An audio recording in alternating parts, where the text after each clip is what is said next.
मुसलमान तो या माइनॉरिटी कम्युनिटीज़ के लोग, वो तो हर वक्त देश की बेहतरी के लिए जो भी आंदोलन होते हैं, जो भी आवाज़ उठती है, उसके साथ रहते ही हैं।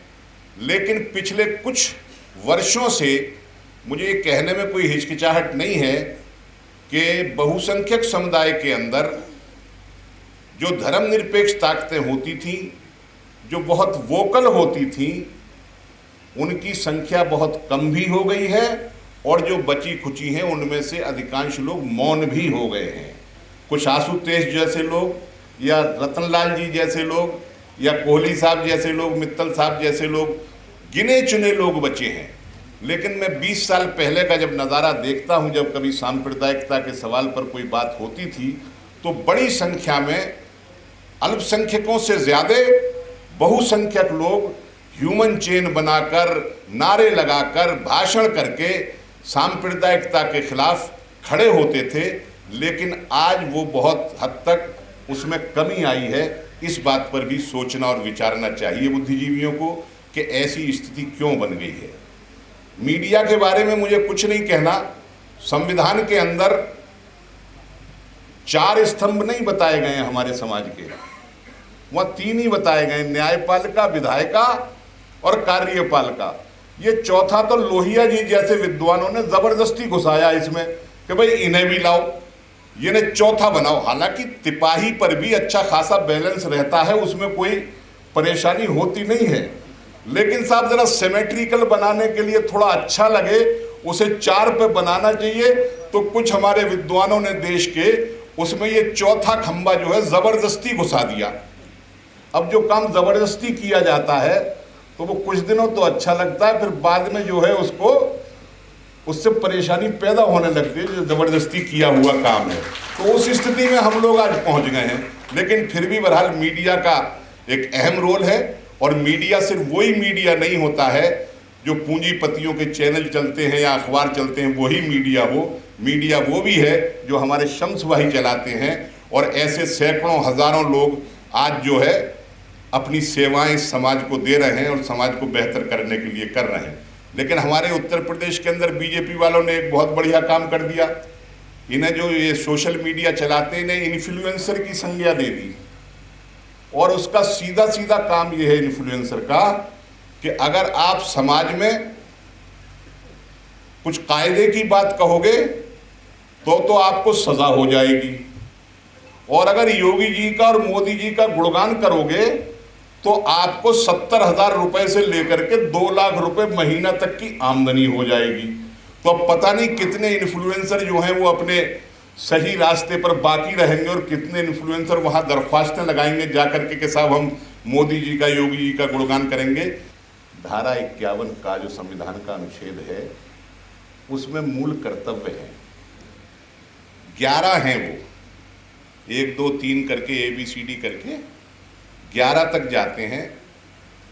उनमें से 5 मुझे बहुत अहम लगते हैं, मैं उनको आपके सामने रखूँगा, और फिर अपने बुद्धिजीवी साथियों से या भाइयों से ये चाहूँगा कि वो उस पर गौर करें कि इन कर्तव्यों का उल्लंघन किस जगह से हो रहा है या कौन इनका अनुसरण नहीं कर रहा है। संविधान का पालन का 51 का जो पहला का है, ये संविधान का पालन करे और उसके आदर्शों, संस्थाओं, राष्ट्रध्वज या राष्ट्रगान का आदर करे। ये पहला कर्तव्य है भारत के किसी नागरिक का या किसी संस्था का या किसी भी तंजीम का जो भारत के अंदर है।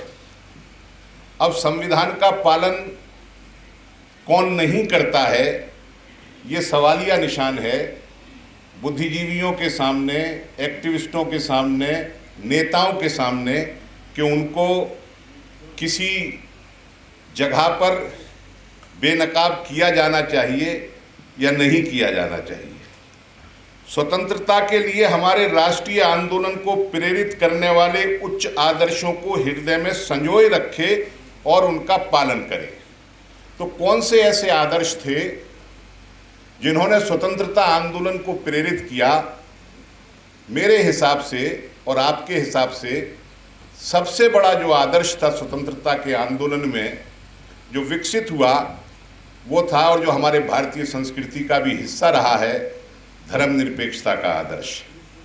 आज उसके सामने चुनौती है या नहीं है, और चुनौती है तो वो कहाँ से है, इस बार पर हमें गौर करना चाहिए। भारत की प्रभुता, एकता, अखंडता की रक्षा करे और उसे अक्षुण्ण रखे। एकता जब हम भारत की कहते हैं या देश की कहते हैं तो सिर्फ सीमाओं की एकता तक महदूद रहने का उसका मकसद नहीं होता है। एकता का मतलब होता है कि हमारे आपस के अंदर जो एकता है, जो भाईचारा है, जो सौहार्द है, वो राष्ट्रीय एकता का एक अभिन्न हिस्सा है, उसका चैप्टर है। हमारा कोई भी कृत्य, भले ही वो देश की सीमा को प्रभावित करे या ना करे राष्ट्रीय एकता के नाम पर, लेकिन अगर हमारे आपस की एकता को भी खंडित करता है तो वो उसका उल्लंघन होता है। इस बात पर भी हमें गौर करना है कि ये जो एकता को चुनौती है ये किस स्थान से आ रही है और इसे कौन पेश कर रहा है। भारत के सभी लोगों में समरसता और सम्मान, भ्रातृत्व की भावना का निर्माण करे और धर्म, भाषा, प्रदेश, वर्ग पर आधारित सभी भेदभाव से परे हो, ऐसी प्रथाओं का त्याग करे और स्त्रियों का सम्मान करे। ये भी एक कर्तव्य है। अब कौन भाषा के नाम पर, जाति के नाम पर, धर्म के नाम पर भेदभाव कर रहा है, कहाँ से हो रहा है, इस पर भी गौर करने की ज़रूरत है। और आखिरी बात जो पांचवी मैं कहना चाहता हूँ वो ये वैज्ञानिक दृष्टिकोण मानवतावाद और ज्ञान अर्जन तथा सुधार की भावना का विकास करे। वैज्ञानिक दृष्टिकोण अपनाने की बात संविधान करता है, उसे मूल कर्तव्य में रखता है, लेकिन यहाँ हम लोग रोज देखते हैं, आजकल एक वीडियो वायरल हो रहा है, गोबर खाओ और गौमूत्र पियो। हालांकि मेरे द्वारा ये बात कहने में थोड़ी सी अटपटी लग सकती है किसी को, तो ये परिस्थितियां हैं। तो मेरा कहना ये है कि जो मूल कर्तव्यों का चैप्टर है संविधान के अंदर, हमारे देश को चलाने वाले लोग भी उसके ऊपर सही तरीके से अमल नहीं कर रहे हैं, तो फिर किसी और से करने की उम्मीद करना उसका कोई मतलब नहीं रहता है। लिहाजा मेरा इस देश के बुद्धिजीवियों से, इस देश के विद्वानों से, इस देश के पत्रकारों से यही कहना है कि पूरी ईमानदारी के साथ उन शक्तियों को जो अपने कर्तव्यों के निर्वहन में सही नहीं रूप से काम कर रही हैं और खरी नहीं उतर रही हैं, उनके खिलाफ एक आवाज़ देश के अंदर बुलंद होनी चाहिए। ये चंद बातें मुझे आपसे कहनी थी, और जो बातें मैंने कर्तव्यों के बारे में कही है, मैं समझता हूँ इस महफिल के अंदर जितने भी लोग हैं वो अपने कर्तव्यों से वाकिफ़ हैं और अपने कर्तव्यों को सही तरीके से उनका निर्वहन भी कर रहे हैं। मेरा कहना सिर्फ बुद्धिजीवी साथियों से है कि आप कोई ऐसा रास्ता दिखाइए जिसमें इस देश का सौहार्द बचा रहे, ये देश बचा रहे, देश की एकता बची रहे। बहुत बहुत धन्यवाद।